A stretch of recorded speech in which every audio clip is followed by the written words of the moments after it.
बताओ, सुबह के 9 बज गए हैं, लेकिन अभी तक किसी ने मुझे चाय ही नहीं दी है।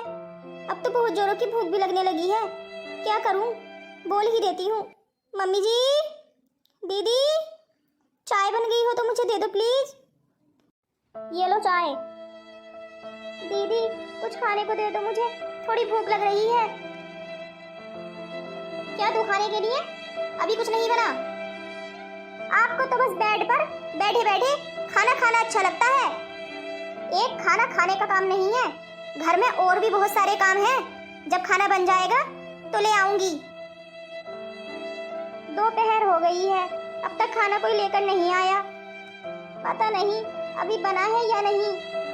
आज तो पता नहीं क्यों मुझे सुबह से ही इतनी भूख लग रही है। अब तो मेरी भूख के मारे पेट में दर्द हो रहा है। मम्मी जी, दीदी, खाना बन गया है तो दे दो मुझे प्लीज। भूख लग रही है, अब तो मेरा पेट भी दर्द करने लगा है। ये लो, खा लो अपनी खिचड़ी। दीदी, अभी जो मेरी मम्मी जी ने लड्डू भेजे हैं ना, वो आप यहाँ मेरे पास रख दो।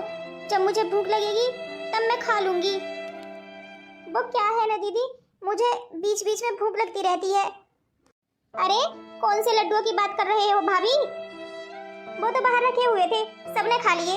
उन पे किसी का नाम लिखा हुआ था भाभी। घर में कितने लोग आते जाते हैं, खा लिए सबने, खत्म हो गए। और हमारे घर में ना चीजें ऐसे उठा उठा कर नहीं रखी जाती कमरे में। सब कुछ बाहर ही रखा रहता है, वहीं से ले जिसको लेना है। एक बात और बताऊं भाभी, आपके लिए अच्छा रहेगा। आपको तो बड़ी बड़ी भूख लगती रहती है ना।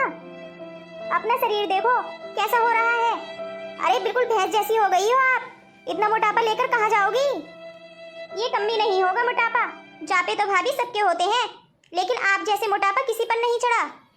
पूरे दिन तो खाली पड़ी रहती हो, फिर भी आपको भूख लगती रहती है। आप ना थोड़ा उठ जाया करो बेड से, बाहर नहीं सही अपने रूम में ही थोड़ा इधर उधर टहल लिया करो, वरना ना आपके शरीर को आदत नहीं रहेगी। कौन करेगा इतना काम? मुझसे नहीं होता, बहुत कर लिया मैंने। डिलीवरी तो भाभी मेरी भी हुई, मगर मैंने 1 हफ्ते बाद ही अपने सासू माँ के साथ सारा काम करना शुरू कर दिया था। आपके भले के लिए कह रही हूँ, थोड़ा उठ लिया करो। आपके भले के लिए बोल रही हूँ, थोड़ा उठ लिया करो। शरीर तो हो गया है ना भैंस जैसा, खा खा कर भैंस जैसी हो गई हो। शर्म तो आती नहीं है, बस सारा दिन बेड पे बैठे बैठे दीदी ये ला दो, दीदी वो ला दो, दीदी मुझको खिचड़ी खानी है, दीदी मुझको चाय पीनी है। मैं तो परेशान हो गई हूँ।